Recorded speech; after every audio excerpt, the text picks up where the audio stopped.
नमस्कार, आप देख रहे हैं प्रदेश का सबसे भरोसेमंद news channel India news Rajasthan. आपके साथ मैं हूं कृतिका सूर्यवंशी। हमारी खास पेशकश प्राइम टाइम डिबेट में आपका स्वागत है। आज हम बात करेंगे प्रदेश में उपचुनाव के रण की। राजस्थान में 6 विधानसभा सीटों पर उपचुनाव को लेकर राजनीतिक सरगर्मियां बढ़ी हुई हैं। इस बीच बीजेपी और कांग्रेस तेजी से जिताऊ और टिकाऊ उम्मीदवारों की तलाश में लगी हुई है। कांग्रेस का कहना है कि इस बार वो किसी भी दल से गठबंधन नहीं करेगी और अकेले ही चुनावी मैदान में उतरेगी। वहीं बीजेपी में प्रदेश के नए प्रभारी राधा मोहन दास अग्रवाल और प्रदेश बीजेपी अध्यक्ष मदन राठौड़ उपचुनाव की तैयारियों को लेकर पूरी तरह से मोर्चा उन्होंने संभाला हुआ है। प्रभारी अग्रवाल ने अपने उग्र हिंदुत्ववादी भाषणों के जरिए चुनावी क्षेत्रों में हिंदुत्व का तड़का लगाना भी शुरू कर दिया है।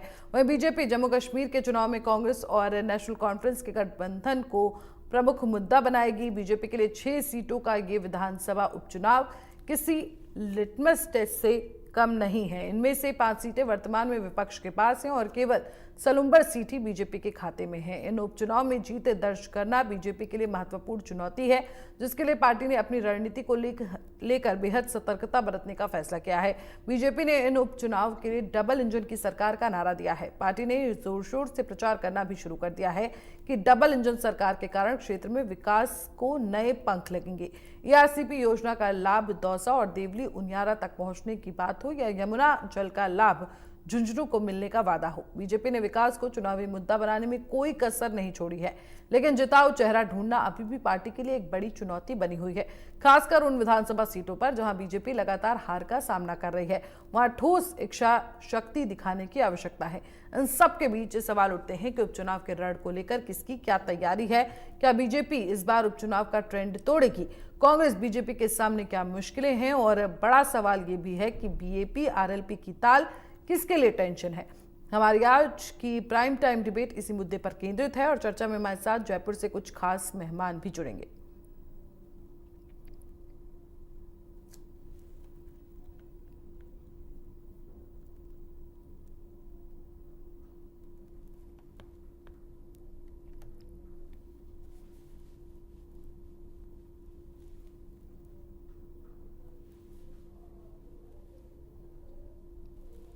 तो अब चुनाव को लेकर दोनों ही पार्टियां जोरों शोरों से लगी हुई हैं। सभी के सामने अपनी अपनी मुश्किलें हैं। जहां लोकसभा चुनाव में हार के बाद राजस्थान में बीजेपी विधानसभा उपचुनाव की तैयारी में जुट गई है। प्रदेश के नए प्रभारी राधा मोहन दास अग्रवाल और प्रदेश बीजेपी अध्यक्ष मदन राठौड़ ने 3 महत्वपूर्ण विधानसभा सीटों का इस दौरान दौरा भी किया। लगातार अपने अपने जीत के दावे भी किए जा रहे हैं दोनों पार्टियों द्वारा। वहीं हिंदुत्व का मुद्दा बीजेपी द्वारा उठाया जा रहा है। हिंदुत्व की बात की जा रही है प्रभारी जो आए हैं उनके द्वारा। तो जिनको प्रभारी बनाया गया है चुनाव का, वो बार बार हिंदुत्व का मुद्दा उठा रहे हैं अपने भाषणों में।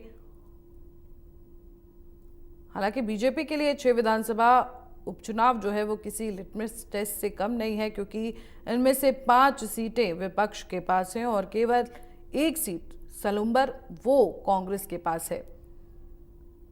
इसलिए ये जीत दर्ज करना बीजेपी के लिए एक महत्वपूर्ण चुनौती भी है, जिसके लिए पार्टी ने अपनी रणनीति को लेकर बेहद सतर्कता बरतने का फैसला लिया है।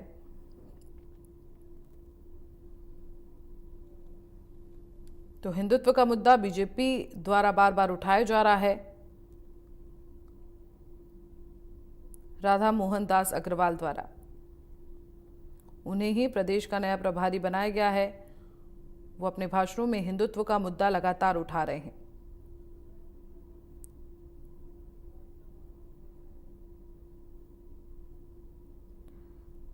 तो आपको बता दें कि राजस्थान में उपचुनाव होने वाले हैं 6 सीटों पर, उसको लेकर चुनावी रण जारी है। दोनों ही पार्टियों के सामने चुनौती है किस तरह से उपचुनाव में जीत हासिल की जा सके।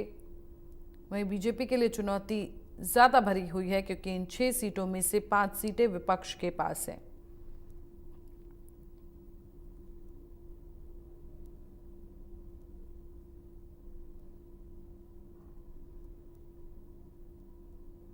तो आपको बता दें बीजेपी और कांग्रेस तेजी से जिताऊ और टिकाऊ उम्मीदवारों की तलाश में भी लगी हुई है। कांग्रेस का कहना है कि इस बार वो किसी भी दल से गठबंधन नहीं करेगी और अकेले ही चुनावी मैदान में उतरेगी। वहीं बीजेपी में प्रदेश के नए प्रभारी राधा मोहन दास अग्रवाल और प्रदेश बीजेपी अध्यक्ष मदन राठौड़ उपचुनाव की तैयारियों को लेकर पूरी तरह से मोर्चा उन्होंने संभाला हुआ है। प्रभारी अग्रवाल ने अपने उग्र हिंदुत्ववादी भाषणों के जरिए चुनावी क्षेत्रों में हिंदुत्व का तड़का लगाना भी शुरू कर दिया है। बीजेपी के लिए ये 6 सीटों का विधानसभा चुनाव किसी टेस्ट से कम नहीं है। इनमें 5 सीटें विपक्ष के पास हैं और केवल 1 सीट बीजेपी के खाते में है। इन उपचुनाव में जीत दर्ज करना बीजेपी के लिए महत्वपूर्ण चुनौती है, जिसके लिए पार्टी ने अपनी रणनीति को लेकर बेहद सतर्कता बरतने का फैसला किया है। वहीं बीजेपी द्वारा इन उपचुनाव में डबल इंजन की सरकार का भी नारा दिया जा रहा है। पार्टी ने जोर शोर से प्रचार करना शुरू कर दिया है कि डबल इंजन सरकार के कारण क्षेत्र में विकास को नए पंख मिलेंगे। तो बीजेपी ने विकास को चुनावी मुद्दा बनाने में कोई कसर नहीं छोड़ी है, लेकिन जिताऊ चेहरा ढूंढना अभी भी पार्टी के लिए एक बड़ी चुनौती बनी हुई है, खासकर उन विधानसभा सीटों पर जहां बीजेपी लगातार हार का सामना कर रही है।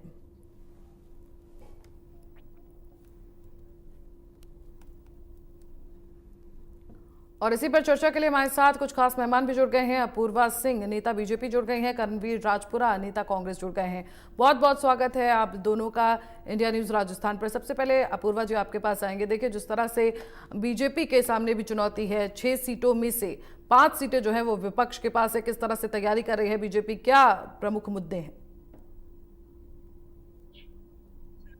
देखिए, प्रमुख मुद्दा जो है भारतीय जनता पार्टी का सदैव से ही विकास रहा है। प्रगतिशील राजस्थान रहा है, अग्रणी राजस्थान रहा है। जनता ने पिछले 6 महीने में देखा है, पहले तो त्रस्त थी ही 5 वर्षों में, मगर इन 6 महीनों के अंदर राजस्थान के अंदर, जैसा अभी आप बार बार रिपीट कर रही हैं कि 5 सीटें विपक्ष के पास है, 5 सीटें विपक्ष के पास है, वहां की जनता ने देखा है कि जो अदर कॉन्स्टिट्युएंसीज हैं, जहां के विधायक जो हैं वो भारतीय जनता पार्टी के हैं, वो वहां के विकास के लिए कितना फंड लेकर आ पा रहे हैं, वहां के विकास के लिए कितनी अच्छी अच्छी योजनाएं ग्राउंड लेवल पर इंप्लीमेंट कर रहे हैं। क्योंकि उनके मन में ये द्वंद नहीं है कि साहब ये भारतीय जनता पार्टी की केंद्र की पॉलिसी है या भारतीय जनता पार्टी की ये राज्य की पॉलिसी है, मगर जिन जिन क्षेत्रों में विपक्ष के विधायक हैं, वहां पर आप देखिए वो पॉलिसीज लागू करने में कतरा रहे हैं, डर रहे हैं, क्योंकि उनको लग रहा है कि लागू करेंगे तो जनता के जनमानस में कहीं एक्चुअली विकास क्या होता है उसका एक परसेप्शन ना बैठ जाए। तो इस वजह से जनता तो भोली तो होती है, मगर फिर भी जनता दोनों चीजों को, बिफोर एंड आफ्टर, कांग्रेस की नीतियां और भारतीय जनता पार्टी की नीतियां, कांग्रेस का शासन पहले का और भारतीय जनता पार्टी का इन 6 महीनों का विकास का, सुशासन का, लॉ एंड ऑर्डर को मेंटेन करने का जो शासन है उसका भी वो प्रत्यक्षदर्शी बन रहे हैं। तो जनता ने विकास को मुद्दा बना लिया है। इन 6 की 6 विधानसभा सीटों के ऊपर जो उपचुनाव होने वाले हैं, वहां की जनता के सामने केवल एक ही मुद्दा है, वो मुद्दा है विकास का मुद्दा, जनता को मुख्य धारा में जोड़ने का मुद्दा, डबल इंजन की सरकार से केंद्र व राज्य की दोनों तरीके की प्रगतिशील योजनाओं को जो है वो जन जन तक, जन जन के घर तक पहुंचाना और उनको लाभान्वित करना, हमारा केवल एक ही एजेंडा है। ठीक है, चलिए करणवीर जी आपके पास आते हैं। कांग्रेस किन मुद्दों पर चुनाव लड़ेगी, किन मुद्दों को लेकर उपचुनाव में उतरेगी?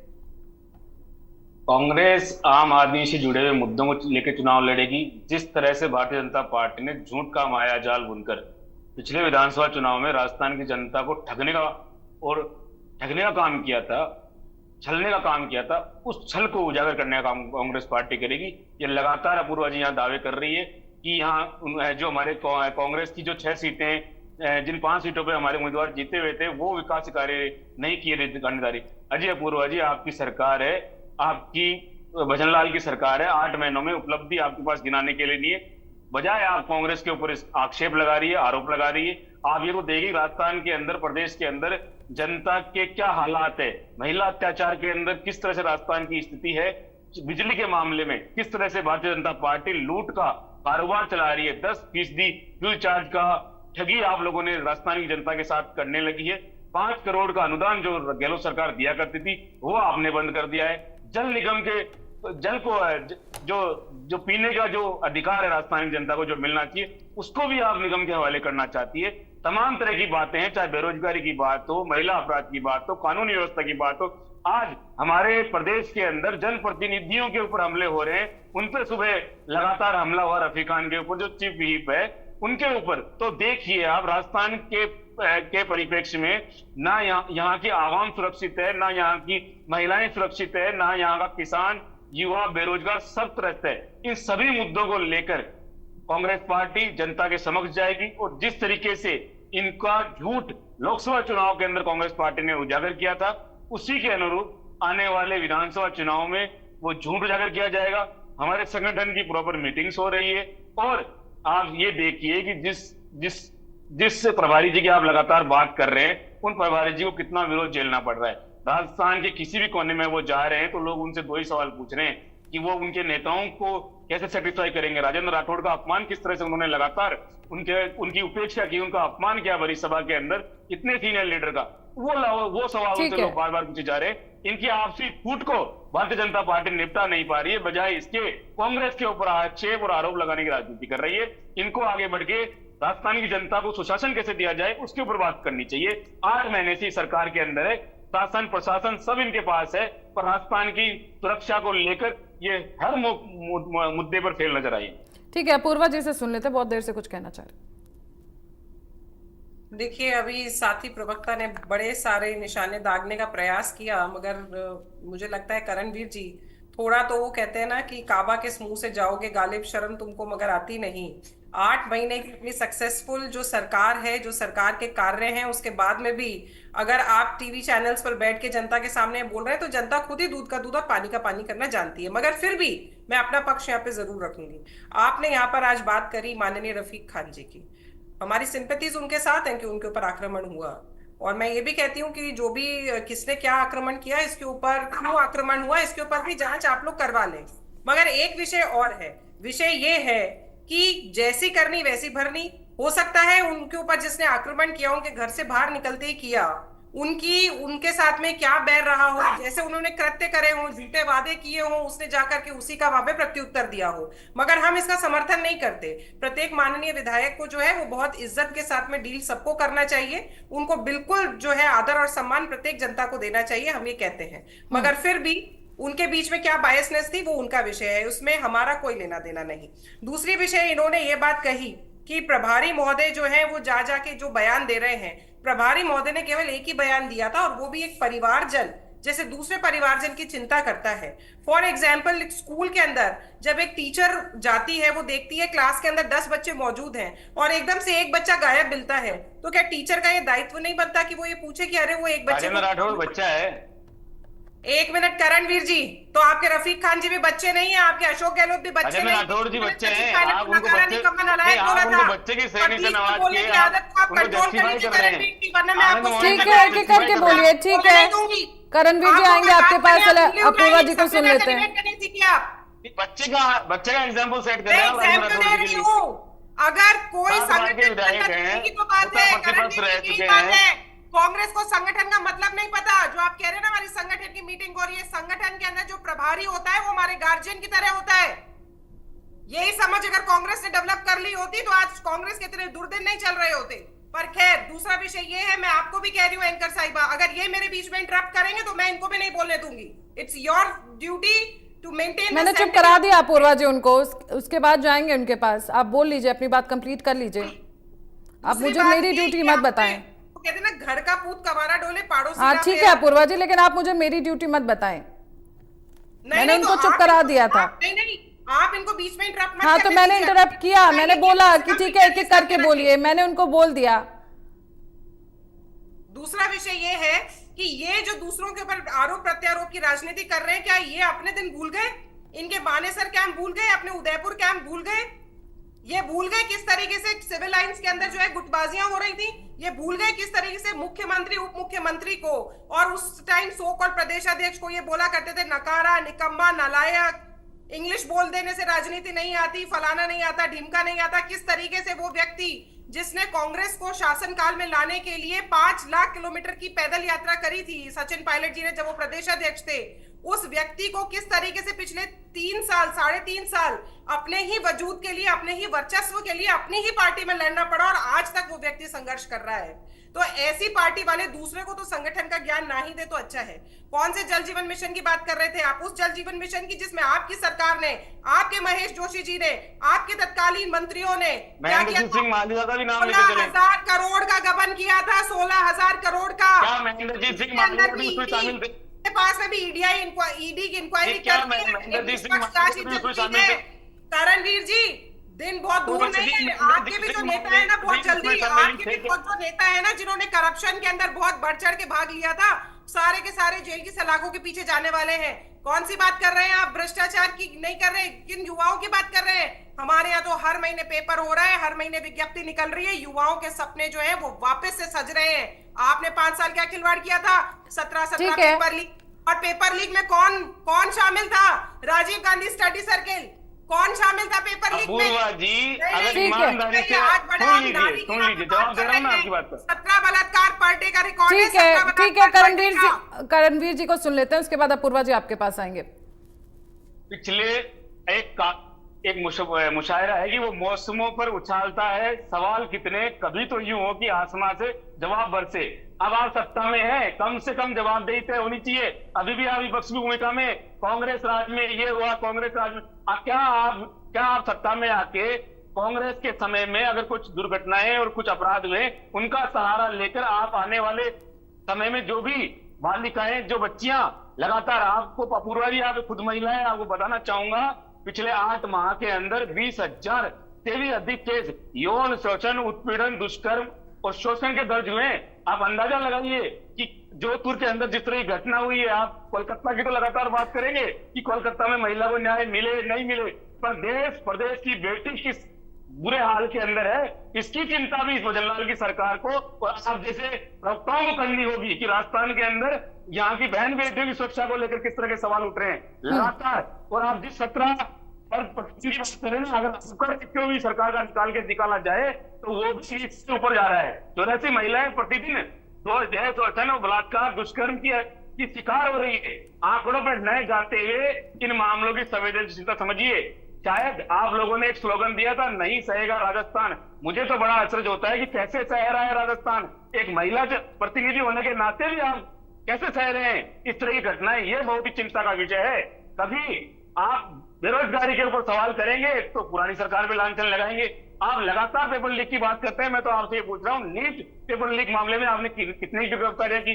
भारत सरकार ने पेपर लीक के मामले में क्या किया? राजस्थान एक ऐसी मॉडल सरकार है जिसने पेपर लीक के मामले में गहलोत सरकार ने कानून बनाया और जिन गिरफ्तारियों का और जिस पेपर लीक की कार्रवाई का भर रहे हैं ना, वो भी गहलोत सरकार की जो इनपुट है, जो पुलिस को फ्री हैंड दिया, उसी का नतीजा है। ठीक है अपूर्वा जी, मेरा आपसे एक सवाल है।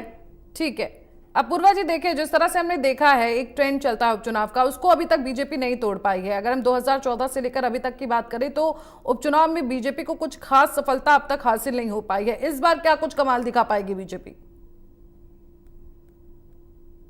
देखिए, जनता ने इस बार कांग्रेस का असली चेहरा देख लिया है। राहुल गांधी जी ने भी जब केंद्र के अंदर इलेक्शन थे, लोकसभा इलेक्शन, उसमें बड़े बड़े वादे किए, खटाखट पैसा आ जाएगा, फलाना आ जाएगा, ढिकड़ा आ जाएगा, हम महिलाओं के लिए ये करेंगे, वो करेंगे, युवाओं के लिए हम ये करेंगे। मगर मुझे आप ये बताइए, ठीक है केंद्र में ये नहीं आ पाए, लोकसभा चुनावों में जनता ने इनको घर बैठा दिया, मगर जिन राज्यों के अंदर कांग्रेस की सरकार थी, क्या वहां खटाखट पैसा आ गया? तो जनता ये लागू है, राजस्थान में लागू है, हिमाचल में लागू है। ये जनता जो है वो कंपैरिजन तो करती है कि भाई खटाखट पैसा कहाँ आया। मैं आज भी उस वीडियो को नहीं भूल सकती जिसके अंदर महिलाएं लाइन में खड़ी थी और कहती है लाओ हमारा पैसा दो, हमने कांग्रेस को वोट दे दिया, और उसके बाद में कांग्रेस के ही प्रतिनिधि वहां के उनको भगा रहे थे कि जाओ जाओ जाओ, यहाँ पे क्यों आई हो। वो भी मैंने देखा है, पुलिस को बुलाना पड़ा लॉ एंड ऑर्डर मेंटेन करने के लिए। पर देखिए, ये सारी जो बातें हैं ना, आरोप प्रत्यारोप की भले ही राजनीति चलती रहे, मगर भारतीय जनता पार्टी प्रत्येक से विकास के लिए प्रतिबद्ध थी, है और रहेगी। जिस बंगाल की आज करणवीर जी यहाँ पर बैठ के एग्जाम्पल दे रहे हैं, मैं ये कहती हूँ कि ठीक है, रेप होना, महिलाओं के साथ उत्पीड़न की घटनाएं घटना या अत्याचार होना एक सामाजिक विकृति है, उससे हम मुंह नहीं मोड़ सकते। मगर क्या राजस्थान के अंदर ऐसा हुआ कि किसी महिला के साथ में कोई दुराचार हुआ, दुष्कर्म हुआ हो और 7 दिन तक वहां पे साक्ष्यों को छुपाने का प्रयास किया गया हो? किसी भी ऐसी घटना को सुसाइड का मोड़ देने की कोशिश की गई हो, उसको उस एंगल से डिस्क्राइब करने का सोचा गया हो? क्या ऐसा हुआ हो कि 7,000 लोगों को वहां बेच के सरकार ने साक्ष्य को खत्म करने की साजिश की हो? जी नहीं। क्या कभी ऐसा हुआ है कि पुलिस ने ही राजनीतिक संरक्षण और प्रशासनिक संरक्षण जो है वो अपराधियों को प्रदान किया हो? जी नहीं, बिल्कुल नहीं। जहां पर है, जिस घटना को आप देखिए, यहाँ पर भी योगी जी हाथरस बोल रहे हैं, अपूर्वा जी आप हाथरस की घटना को बोल रहे हैं, होने लगे हैं। क्यों फेमस होने लगे हैं? क्योंकि यहाँ पर भी आप अपराधियों के घरों पर जी आप हाथरस की घटना को बोल रहे हैं। करणवीर जी देखिए, घटना आप याद दिलाएंगे तो मैं नैना सानी भी याद दिलाऊंगी, भवरी देवी भी याद दिलाऊंगी और कोठड़ी और की राजस्थान के अंदर आप ही के राजस्थान के अंदर नेताओं के ऊपर, आप ही के नेताओं पे राजस्थान के अंदर अनिवार्य FIR ठीक है, एक एक करके बोलिए। ठीक है करणवीर जी, आएंगे आपके पास, पहले अपूर्वा जी को कंप्लीट कर लेने दीजिए। डिबेट के विषय को डिरेल करने से अच्छा है कि आज विषय ये है कि इन 6 उपचुनावों के अंदर हम क्या करने वाले हैं और हम दोनों के क्या एजेंडे। लेकिन इतिहास तो कुछ और ही कहता ना अपूर्वा जी, क्या बीजेपी को इतिहास का डर भी सता रहा है? क्योंकि 2014 से लेकर 18 तक हमने देखा कि हारी है बीजेपी उपचुनाव में। इस बार आप कैसे ट्रेंड तोड़ पाएंगी? देखिए, इतिहास रिपीट होने से ज्यादा नए इतिहास गढ़े भी जाते हैं, इतिहास नए लिखे भी जाते हैं। और भारतीय जनता पार्टी तो वो पार्टी है जो 2 सीटों से लेकर के और आज तीसरी बार जो है। लेकिन आप केंद्र में जिस तरह से बात कर रही थी कि कांग्रेस को कुछ खास सफलता हाथ नहीं लगी है, लेकिन राजस्थान में तो अच्छी खासी सीट कांग्रेस के पास गई थी, अगर हम प्रदेश की बात करें तो। देखिए, गई थी, मगर अब जिन जिन सीटों के ऊपर कांग्रेस विजयी हुई थी वहां का जनमानस आप देखिए। हम लोग जनता के बीच में जा रहे हैं। आप बताइए, इन 6 उपचुनावों में इन लोगों की संगठनात्मक मीटिंग्स बताइए ना। हम लोग प्रत्येक दिन वहां मीटिंग कर रहे हैं, हमारे संगठन को हम मजबूत कर रहे हैं। हम जब वहां जाकर के लोगों से बात करते हैं, जनमानस के बीच में उतरते हैं, जनता के बीच में उतरते हैं, तो हम उस जनमानस को टटोल पा रहे हैं। जनता तो लोकसभा चुनाव में आप लोगों ने ऐसा कुछ नहीं किया था क्या अपूर्वा जी? हमें तो सब्ज बाग दिखाए गए थे, मगर हमारे यहाँ तो कुछ पूरा नहीं हुआ।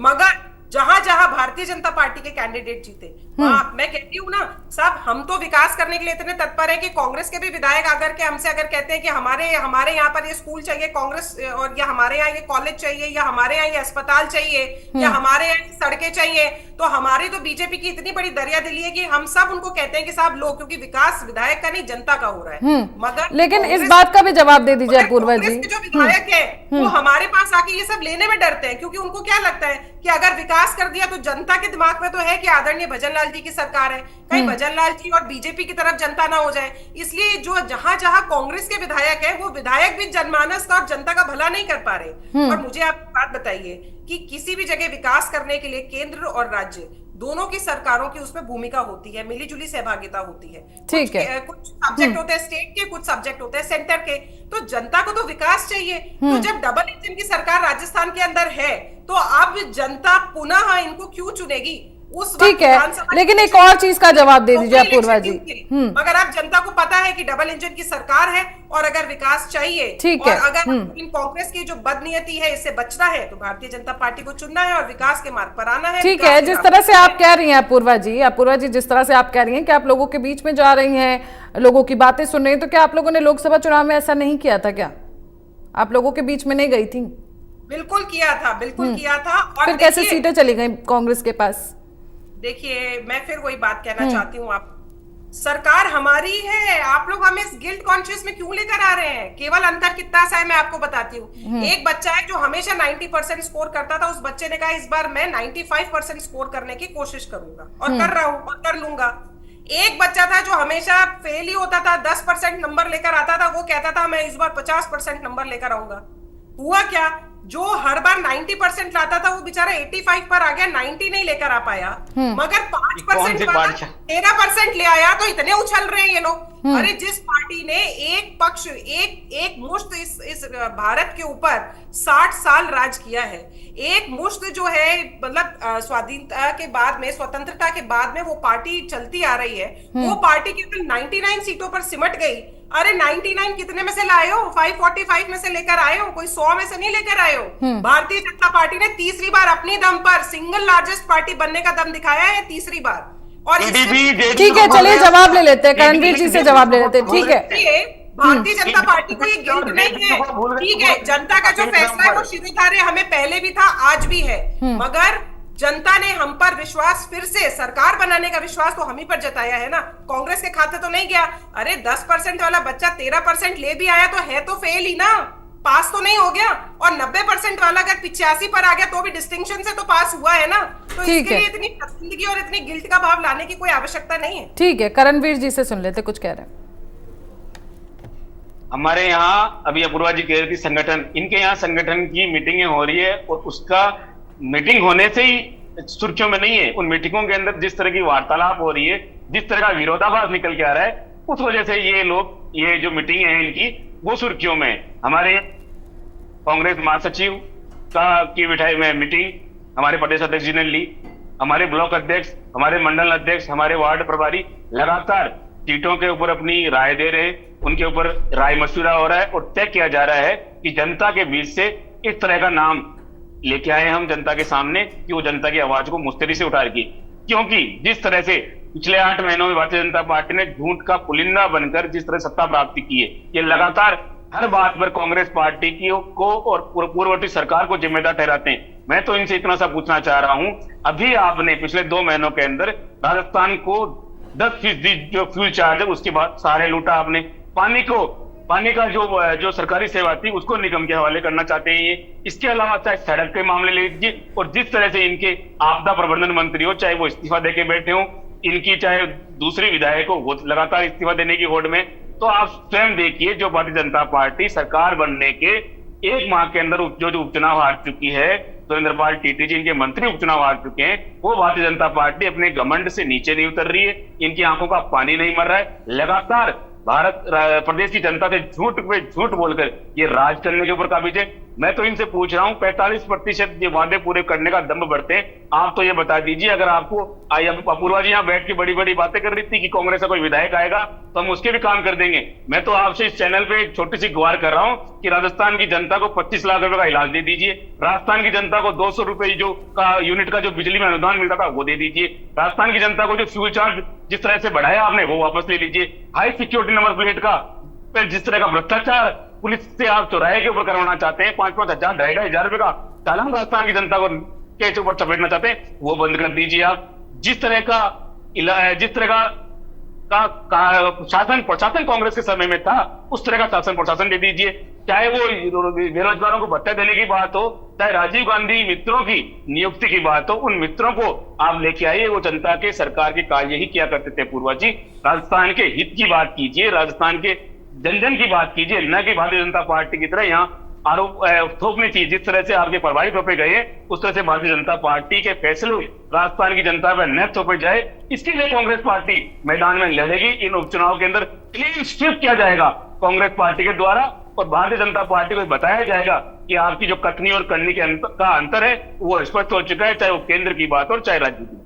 ठीक है करणवीर जी, आपसे एक और बात मैं जानना चाहूंगी कि क्या कांग्रेस जो है वो अकेले चुनावी मैदान में उतरेगी या फिर किसी के साथ गठबंधन भी हो सकता है कांग्रेस का? इंडिया चुनाव लड़ेगा, कांग्रेस इंडिया के साथ चुनाव लड़ेगी। इंडिया के अंदर दलित, महिला, युवा, बेरोजगार, किसान सभी तरह के तबके आते हैं। हमको आरएलपी का भी साथ लेना होगा, हम आरएलपी से भी बात करेंगे, हम वहां आदिवासी पार्टी से भी बात की जाएगी। जो भी हमारे अलायंस के साथी थे उनसे राय मशवरा कर जो भी एक आम राय बनेगी उसके ऊपर कांग्रेस की चुनाव लड़ेगी। और मैं तो पुनः दोहराता हूं, इंडिया के नेतृत्व में कांग्रेस पार्टी चुनाव लड़ेगी। बिल्कुल। और अगर देखें हम अहम मुद्दे, क्योंकि अगर हम देखें जिस तरह से बीजेपी बार बार हिंदुत्व की बात कर रही है, हिंदुत्व का मुद्दा उठाया जा रहा है, अगर हम कांग्रेस के मुद्दे देखें तो क्या अहम मुद्दे हो सकते हैं इस बार उपचुनाव में कांग्रेस के? कांग्रेस, मैं आपको पुनः रिपीट कर रहा हूं, जिस तरह के झूठे वादे करके भारतीय जनता पार्टी है, चाहे वो बेरोजगारी के नाम पे ले लीजिए, चाहे वो सुशासन के नाम पे ले लीजिए, 8 महीने की रिपोर्ट बताती है कि ये महिला सशक्तिकरण में, महिला उत्पीड़न के अंदर किस तरह के आंकड़े इनके निकल के सामने है, उसके ऊपर चुनाव लड़ेगी। आदिवासी को, जिस तरह के आदिवासी का डीएनए जांच करने की बात भारतीय जनता पार्टी लगातार करती आई है, उसके ऊपर चुनाव लड़ा जाएगा। जिस तरह से भारतीय जनता पार्टी कर्मचारियों के साथ, मैं बता रहा हूं ना, ओपीएस अभी उन्होंने कहा कि अपने राज्य में हिमाचल में लागू किया हमने ओपीएस और राजस्थान में लागू किया, और वही भारतीय जनता पार्टी नया फिक्सुबा लेके आई है यूपीएस, वो भी उसके ऊपर ये क्लेरिफाई नहीं है कि वो कब लागू होगा कब लागू नहीं होगा। तो ये तमाम तरह के मुद्दे हैं, चाहे वो कर्मचारी से जुड़ा हुआ मामला हो, किसान से जुड़ा हुआ मामला हो, युवा से जुड़ा हुआ मामला हो, महिला से जुड़ा हुआ मामला हो, किसान से जुड़ा हुआ मामला हो, आम आदमी से जुड़ा हुआ मामला हो, रोजगार जो सामान्य से लेके जो प्राइवेट सेक्टर में काम करने वाले लोग हैं उनसे जुड़ा हुआ मामला हो, जो रसोई का मामला है, जो महिलाओं से जुड़ा हुआ मामला, रसोई गैस हो, पेट्रोल हो, डीजल हो, इन सभी की बातों को लेकर कांग्रेस पार्टी मैदान में जाएगी, क्योंकि भारतीय जनता पार्टी ने नहीं सहेगा राजस्थान के नाम पर राजस्थान की जनता को लूटने कसौटने का काम किया है, और ये इनका चाल चरित्र चेहरा इन 8 महीनों के अंदर निकल के सामने आ चुका है। ठीक है, अपूर्वा जी आपके पास आएंगे। देखिए जिस तरह से समर्थक जो हैं वसुंधरा राजे के वो भी नाराज बताए जा रहे हैं, इसके अलावा राजेंद्र राठौड़ के जो समर्थक हैं वो भी नाराज बताए जा रहे हैं। राजेंद्र राठौड़ के समर्थकों ने तो ट्रेंड भी करा दिया था कि अगर राठौड़ नहीं तो बीजेपी नहीं, इस तरह के भी हैशटैग जो है वो ट्रेंड हो रहे थे। तो गुटबाजी भी देखने को मिल रही है बीजेपी में इस बार। देखिए, भारतीय जनता पार्टी में कोई गुटबाजी नहीं है, ना कोई मतभेद है, ना कोई मनभेद है। जहां तक पहले आपने विषय रखा आदरणीय वसुंधरा राजे जी का, तो आदरणीय वसुंधरा राजे जी हमारी राष्ट्रीय उपाध्यक्षा हैं। आदरणीय वसुंधरा राजे जी अभी हमारी बृहद प्रदेश कार्य समिति जो हुई थी उसमें पधारी थी। आदरणीय वसुंधरा राजे जी का पल पल क्षण क्षण हमारी पार्टी का, हमारे पार्टी के नेताओं को जो है वो संरक्षण प्राप्त है, और वो समय समय पर सबको, जैसा वो सीनियर मोस्ट है तो जैसे वो गाइडेंस दे सकती हैं वो उसको देती हैं। हमारे यहाँ पर कांग्रेस की तरह सिलेक्टिव श्री और जी लगाने का मेजर नहीं चलता। जैसे फॉर एग्जाम्पल मैं आपको अभी की डिबेट में ही 2 एग्जाम्पल बता दूं कि 2 बार करणवीर जी ने आदरणीय मुख्यमंत्री जी का नाम लिया, मगर उसमें ना तो श्री लगाया ना जी लगाया। तो ये तो कांग्रेस की परंपरा है कि सम्मानीय पदों पर और संवैधानिक पदों के लोगों के ऊपर भी श्री और जी नहीं लगाएं और सीधा नाम से बोले, जैसे इनके आपका ध्यान बेरोजगारी पे, महिला उत्पीड़न में नहीं गया और श्री तक ही रहा। तो मैं ये तो कह रहा हूं, ठीक है करणवीर जी, ठीक है, सुन लीजिए अपूर्वा जी को। ठीक है, जाने का काम भारतीय जनता पार्टी करना चाहती है। ठीक है करणवीर जी, आएंगे आपके पास। एक एक करके सुनिए, ठीक है। तो ऐसा नहीं है कि हमारे यहाँ पे नकारा निकम्मा नालायक वाली प्रथा नहीं चलती। दूसरा, जो आप राजेंद्र राठौड़ जी के विषय पर बात कर रही हैं, वो विषय मैं पुनः क्लियर कर रही हूँ कि एक प्रभारी के रूप में जब राधा मोहन दास अग्रवाल जी मंच पर थे और उन्होंने देखा कि जो एक व्यक्ति जो इतने सीनियर मोस्ट व्यक्ति हैं, पार्टी के लिए इतना ज्यादा महत्वपूर्ण, जो हमारे लिए एक परिवार का हमारे सदस्य हैं, वो आए और वो एकदम से चले गए बिना किसी इंफॉर्मेशन। तो ये बिल्कुल उसी तरीके से था कि एक चिंता के अंदर जो पूछा जाता है कि अध्यक्ष जी ये पता तो करिए कि क्या हो गया, उनको एकदम से उठ के कैसे जाना पड़ा। तो इसलिए ये एक इमरजेंसी के अंदर जो फीलिंग आती है ना कि कोई इमरजेंसी वाला कॉज तो नहीं था, उस कॉज वाली फीलिंग थी। जो ट्रेंड हुआ, लोगों ने उसको थोड़ा सा, मुझे लगता है कि शायद गलत उससे ले लिया, और जैसे ही राठौड़ साहब सामने आए और उन्होंने उसको कहा कि साहब भारतीय जनता पार्टी जो है वो मैं उसका एक अभिन्न अंग हूं और वो मेरे अंदर माँ के समान समाई हुई पार्टी है, तो वैसे ही चीजें शांत हो गई। मगर ठीक है, मिसकंसेप्शन कभी कभी हो जाता है, या मैं कहती हूँ कि कम्युनिकेट बहुत अच्छी भावना से किया जाता है, पर हो सकता है कभी कभी कम्युनिकेशन करने का तरीका ऐसा हो जाता है कि लोगों को कुछ गलतफहमियां डेवलप हो जाती है। मगर वही कहना, भारतीय जनता पार्टी अंतोगत्वा एक वो पार्टी है जिसके अंदर मतभेद और मनभेद नहीं रहते।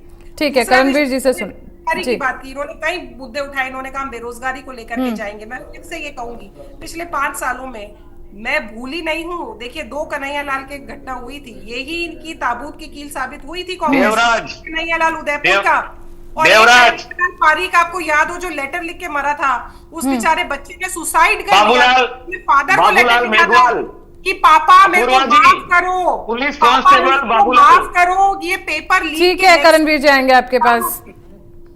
पुलिस का सिपाही बाबूलाल, मैं परेशान हो गया हूँ, और उसके बाद में ठीक है करणवीर जी, आएंगे आपके पास, कंप्लीट कर लेनी चाहिए उनको बात। 17 पेपर लीक हो गए और तार जाके जुड़ते हैं राजीव गांधी स्टडी सर्किल और कलाम स्टडी सर्किल से।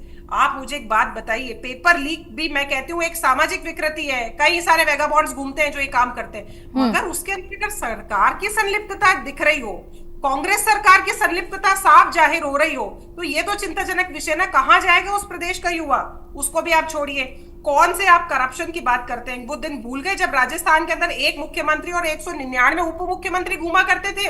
करप्शन का हालत ये थी कि जनता अगर 5,000 रुपए अपने हक के भी लेने अगर कार्यालयों में जाया करती थी, तो करप्शन की स्थिति ये थी कि उसमें से भी उनके 20% मांगे जाते थे। ये मैं कांग्रेस की सरकार की हालत बता रही हूँ, जनता नौ आंसू रोती थी। ठीक है करणवीर जी से सुन लेते हैं। अपूर्वा जी करप्शन की बात कर रहे हैं, इस सरकार को बने हुए 5 ही दिन हुए थे। आईपीएस लक्ष्मण गौड़ के ऊपर 5 लाख की रिश्वत का आरोप था। वो आईपीएस लक्ष्मण गौड़ जो भरतपुर रेंज के अधिकारी थे, उनको बहाल कर दिया गया, उनकी जांच को बंद कर दिया गया। और उसके अंदर जो दलाल प्रमोद शर्मा, वो किसका नजदीकी था मैडम? वो आपके भजनलाल जो मुख्यमंत्री है उनका नजदीकी था, परिवार के अंदर रिश्तेदार था। क्या यही जीरो टॉलरेंस की नीति है भारतीय जनता पार्टी की? लगातार झूठ के दावों के ऊपर आप कवर करने की कोशिश कर रहे हैं। ये बेबुनियाद बातें हैं जो आप लगातार, जब बेरोजगारी की बात करेंगे ना आपसे, तो आप हमेशा नीत की बात करेंगे, रीत की बात करेंगे, पर नीत की बात नहीं करेंगे। राजस्थान के अंदर सरकार बने हुए आपको 8 महीने हो गए, कितने एग्जाम आपने सफलतापूर्वक करवा लिए, कितनी नौकरी की बात कर ली? जो नौकरियां कांग्रेस शासन के अंदर कांग्रेस देके गई थी, उसको आपने अपना नाम दिया, उनको आपने परिभाषित करने का काम किया है। जो जोगाराम पटेल, सुनते रहिए, जो जोगाराम पटेल अपने पुत्र को डबल एजी बना के मनीष पटेल को नियुक्ति देते हैं। कांग्रेस पार्टी वहां हमारा विपक्ष उससे जब सवाल जवाब करता है तो वही मनीष पटेल आज 3 दिन पहले इस्तीफा देके डबल एजी का पद छोड़ते हैं। इसके अलावा आप चाहे मुकेश भाकर की बात कर लीजिए, कांग्रेस पार्टी जब भी चाहे सदन हो चाहे सड़क हो सदैव मुद्दों की बात करेगी, आपकी तरह मुद्दे से भटकाने की और इधर उधर की बात नहीं करेगी। मैं आपसे पुनः पूछ रहा हूँ, बिजली के ऊपर राजस्थान के अंदर क्या हालात है उन पे बोलते चलिए। 10% का फ्यूल सरचार्ज आपने बढ़ाया है, 5 करोड़ का अनुदान आपने बंद किया। ठीक है अपूर्वा जी। देखिए, कांग्रेस सरकार ने पिछले जो 5 साल शासन किया उनकी क्या थ्योरी चली। 4 साल तो सब सोते रहे, अपने अपने घर भरते रहे। 4 साल बाद में लगा कि अब अपने घर डबल एजी ठीक है करणवीर जी सुन लीजिए। वैभव जी के एंगल पर भी आ रही हूँ, आप मुद्दा मत भटकाइए। नहीं, रुक जाइए करणवीर जी, रुक जाइए। मैं उसे मुद्दा मत भटकाइए। कलाम सेंटर में बात कर सकते हैं तो ठीक है करणवीर जी सुन लीजिए अपूर्वा जी को। साल भर जब बचा तो इनको लगा कि अब क्या करें, अब सत्ता में आएंगे कैसे, जनता तो हमारे हाहाकार से, करप्शन से, इन सब से इतनी त्रस्त है, तो अब करें तो एकदम से इनको लोक कल्याणकारी नीतियां याद आ गई। लोक कल्याणकारी नीतियां भी कौन सी याद आ गई कि जिन कंपनियों के स्मार्टफोन बिक नहीं रहे थे उन कंपनियों ने कहा कि साहब हम आपको 30% इसके अंदर कमीशन देंगे, आप 5,000 करोड़ की ये स्कीम लेकर आइए, उसका 30% हम आपको खिलाएंगे, जनता को स्मार्टफोन बांटिए। तो लास्ट के 6 महीने में इनको महिला सशक्तिकरण के रूप में इनको वो याद आ गई। 1 साल पहले इनको लगा कि नहीं महिलाओं को थोड़ा सा सब्सिडी दे देनी चाहिए कनेक्शंस में, गैस कनेक्शंस में, तो वो दे दी। मगर ये आपकी नीति थी कि आप 4 साल सोए और आपने 5वां साल लगते ही केवल इलेक्शन मोड में आने के लिए वेरियस आप पॉलिसीज जो है कल्याण की लेकर के आए। आप कह रहे हैं कि आपकी नौकरियों को हमने अमली जामा पहनाया, क्या हमने मना किया था क्या 5 साल आप नौकरी मत निकालिए? आप क्यों पेपर लीक आज 8 महीने के अंदर एक पेपर लीक नहीं हुआ राजस्थान के अंदर। कौन से बिजली बिल की बात करते हैं,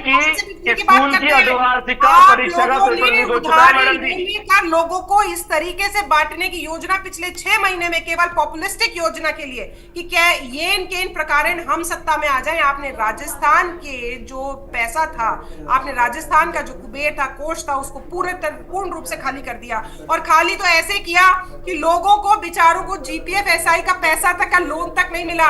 सोचिए जिन घर में बच्चियों की शादियां मंड गई थी उन तक के पैसे जो है इन लोगों ने, कांग्रेस सरकार ने सैंक्शन नहीं किए थे उस वक्त। सोचिए घर पे बारात आ गई हो और बेटी के बाप के पास पैसा नहीं था। ऐसे भी केस राजस्थान में हुए थे क्योंकि इन्होंने पूरा कोष खाली कर दिया था अपने घर भरने के लिए। पिछले 8 महीने से हमने तो राजस्थान को, और आज भी हमने जितने एमओयू किए सोलर पावर के अंदर, राजस्थान सोलर हब बनने वाला है। राजस्थान के अंदर लैंड की कमी नहीं, सोलर पावर के अंदर हम 2 साल के अंदर। ठीक है करणवीर जी से सुन लेते हैं। ठीक है, इंडस्ट्री की कमी नहीं। आप क्या बात कर रहे हैं? हम पॉलिटिशियन वाली राजनीति नहीं करते, हम स्टेट्समैन वाली राजनीति करते हैं। हम अगला इलेक्शन सोच के नहीं, हम अगली पीढ़ी के भविष्य को सोच के राजनीति करते हैं। यही अंतर है कांग्रेस में और यही अंतर है भारतीय जनता पार्टी। ठीक है करणवीर जी। अपूर्वा जी आप मैदान में जाइए, आपकी विधायिका कामा से नौक्षम चौधरी, उनसे पूछिए कि वो किस तरह की राजनीति कर रही है। वो लगातार भजन लाल की सरकार पर सवाल उठा रही है। स्पष्ट रूप से उन्होंने धमकी दी है कि अगर उनकी कार्रवाई नहीं की जाती है उन दबंगों पे या उनकी जो समस्याएं उन पर सोल्यूशन नहीं किया जाता, वो इस्तीफा दे देगी। लगातार आपके विधायक मंत्री अपना इस्तीफा लेकर जेब में घूम रहे हैं और आप कह रहे हैं कि हम सुशासन की राजनीति कर रहे हैं। इस तरह की बेबुनियाद आरोप लगाने के बजाय मैं तो आपसे फिर पूछ रहा हूं, आप ये बताइए कि राजस्थान का जो ओल्ड पेंशन स्कीम का, न्यू पेंशन का स्कीम है का पैसा है, जो 40,000 करोड़ रुपए का अंशदान है, वो केंद्र सरकार ने रोक रखा है। उसको भजन लाल सरकार कब निकालने जा रही है? 4 लाख परिवारों से, कर्मचारियों से जुड़ा हुआ मामला है। आप ये बताइए कि राजस्थान के अंदर ओपीएस रहेगी या यूपीए जो, हेलो जी आवाज आ रही करणवीर जी, यूपीएस लागू होगी या ओल्ड पेंशन स्कीम रहेगी या एनपीएस लागू रहेगी? इसके ऊपर स्पष्टीकरण आना चाहिए, इसके ऊपर व्हाइट पेपर जारी होना चाहिए। जनता से जुड़े हुए मुद्दों की बात होनी चाहिए। बिजली के जो बढ़ाए दाम है उन पर बात होनी चाहिए, पेट्रोल डीजल के दाम है उन पर बात होनी चाहिए। भारतीय जनता पार्टी यह सब की बात करती थी। आज राजस्थान का, भारत प्रदेश का प्रत्येक नागरिक, भारत देश का प्रत्येक नागरिक पूछना चाहता है वो सब्सिडी कहाँ है, आज क्यों उन खातों में सब्सिडी की राशि क्यों नहीं आ रही है, इसके बारे में जवाब देते चलिए। आप बेबुनियाद आरोप लगाकर जो डबल इंजन का राग अलाप रहे हैं ना, वो डबल इंजन जनता को दिखाइए भी कि आप प्रदेश में और देश में आपकी सरकार है। जो एमओयू आप साइन करके आए, जहां राजस्थान का हक आप लोगों ने मार के आए, चाहे वो मध्य प्रदेश की बात हो चाहे हरियाणा की बात हो, हरियाणा की आप उनकी इच्छाओं के ऊपर साइन करवाते हैं, और वो भी पारदर्शी आज ही बार बार साहब से पूछ रहा है उस एमओयू को सार्वजनिक कीजिए। जनता जानना चाहती है कि उसमें आपने किस तरह की शर्तों के ऊपर ये समझौता करके आए हैं। केवल और केवल अपनी राजनीतिक रोटियां सेकने के अलावा भारतीय जनता पार्टी का दूसरा अगर कोई नए काम हो तो आप बताइए। प्रदेश और देश की जनता जानना चाहती है। करणवीर जी, देखिए जिस तरह से बीते दिनों बयानबाजी सामने आई, चाहे वो राधा मोहन दास अग्रवाल हो, चाहे वो सचिन पायलट हो, ऐसा लग रहा है कि बीजेपी कांग्रेस से ज्यादा ये मुकाबला इन दोनों के बीच का बन गया उपचुनाव का। बिल्कुल, उन्होंने राधा मोहन जी ने सचिन पायलट जी को टारगेट करते हुए कहा कि उनका हमारे राजस्थान के अंदर अतिथि देवो की प्रथा है। मैं स्वयं राधा मोहन जी को बाहर से आए हैं, उनका स्वागत करते हैं, परंतु जब से राधा मोहन जी राजस्थान के अंदर आए उन्होंने राजस्थान के सामाजिक सौहार्द को बिगाड़ने की कोशिश की है। राजस्थान के जो चाहे भारतीय जनता पार्टी के नेता हो, चाहे वो कांग्रेस के प्रतिष्ठित नेता हो, उनका अपमान करने की कोशिश की है।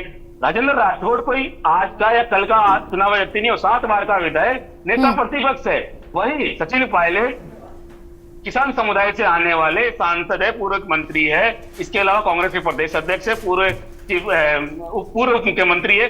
तमाम तरह की बातें इन्होंने उनके बारे में अनगल बयानबाजी की। इसके अलावा चाहे वो सामाजिक सौहार्द हिंदू मुस्लिम करने की बात लगातार राधा मोहन जी अपनी भाषा में करते हैं, और जिस तरह की भाषा शैली उनकी है उससे कहीं ना कहीं राजस्थान को नुकसान होने वाला है, राजस्थान के सामाजिक सौहार्द बिगड़ने वाला है। जो नेताओं के अंदर आपसी मनमुटाव है उसको बढ़ावा देने वाला है। और कहीं ना कहीं मैं तो राधा मोहन जी की जो कल की बात थी कि सचिन पायलट जी के या जिन भी लोगों के बारे में उन्होंने अनगल बयानबाजी की, उनका कुछ लोगों ने विरोध किया, काले झंडे दिखाए, रूप में उन्होंने जवाब दिया कि कार्यकर्ता में शांत नहीं बैठेगा, वो भी 2-2 हाथ करने के लिए तैयार है। तो आज की घटना है जो भी है हमारे प्रतिपक्ष के चीफ व्हिप है, उनके ऊपर जो हमला हुआ वो भी कहीं ना कहीं इससे जुड़ा हुआ मामला है। भारतीय जनता पार्टी इसकी जांच कराए नहीं कराए, परंतु सच सामने आके रहेगा। आदरणीय, ठीक है पूर्वा जी, फाइनल कमेंट कर दीजिए। देखिए, भारतीय जनता पार्टी सदैव से विकास की राजनीति करती आई है, जनता के कल्याण के लिए, जनोत्थान के लिए, उनको राजस्थान को अग्रणी बनाने के लिए, यहाँ के युवाओं के सपनों को पंख देने के लिए, किस प्रकार से रोजगार लाए जाएं, किस प्रकार से यहाँ पे इन्वेस्टमेंट बढ़ाया जाए, किस तरीके से वापस से ये सोने की धरती और चांदी का आसमान राजस्थान कहलाए, उसके लिए किस प्रकार यहाँ पे महिलाओं को जो है उस सशक्तिकरण का मार्ग प्रशस्त किया जाए। जिस प्रकार से आपने देखा कि 3rd ग्रेड के अंदर भी 33% जो है उनको दिया गया, और अन्य सर्विसेज के अंदर भी कैसे महिलाओं को ज्यादा से ज्यादा प्रमोट किया जाए, किस तरीके से यहाँ के जो वृद्ध जन है उन लोगों को सामाजिक सुरक्षा से जोड़ा जाए, और किस तरीके से प्रशासन के नवाचार लेकर यहाँ पर आए और राजस्थान को हाईटेक, अग्रणी और विकसित राजस्थान बनाए। इसी परिकल्पना के साथ हम इन 6 उपचुनावों के अंदर उतरने वाले हैं, और जनमानस का समर्थन हमें मिल रहा है, और आप यकीन मानिए कि जो रिजल्ट्स आएंगे वो बिल्कुल फेवरेबल होंगे भारतीय जनता पार्टी के लिए। ठीक है करणवीर जी, फाइनल कमेंट कर दीजिए। राजस्थान की जनता के हित की बात, प्रदेश की महिला, गरीब, युवा, बेरोजगार, इन सबकी बात को कांग्रेस पार्टी मुस्तैदी से चुनाव के अंदर उठाएगी। उपचुनाव के अंदर बिजली, पेट्रोल, महंगाई, इन सब मुद्दों पर जातिवाद, जिस तरह का धार्मिक उन्माद फैलाने की कोशिश यहाँ की भारतीय जनता पार्टी के नेता लगातार करते आ रहे हैं, चाहे वो दलित के साथ बात हो, चाहे वो आदिवासी के साथ बात हो, चाहे पुलिस के कर्मचारियों के साथ जिस तरह का बर्ताव हमने देखा, किस तरह से उनको प्रताड़ित किया जा रहा है अधिकारियों के द्वारा, उन तमाम तरह के मुद्दों को लगातार कांग्रेस पार्टी मैदान में लेके जाएगी। और आने वाले समय में भारतीय जनता पार्टी की कथनी और करनी का स्पष्ट रूप राजस्थान की जनता बताएगी इनको कि आने वाले समय में किस तरह से इन्होंने झूठ बोलकर सत्ता हासिल की है। इसका मुंहतोड़ जवाब कांग्रेस पार्टी सड़क से लेकर संसद तक देगी। ठीक है, बहुत बहुत शुक्रिया आप दोनों का हमारे साथ इस चर्चा में जुड़ने के लिए। तो आपको बता दें कि राजस्थान में 6 सीटों पर उपचुनाव होने वाले हैं, और इसको लेकर सभी के अपने अपने दावे और वादे हैं। अब देखना ये होगा कि उपचुनाव में किसको कितनी सीटें हासिल होती है। इसी पर हम कर रहे थे चर्चा, आगे भी आपको अपडेट्स देते रहेंगे। बने रहिए इंडिया न्यूज़ राजस्थान के साथ।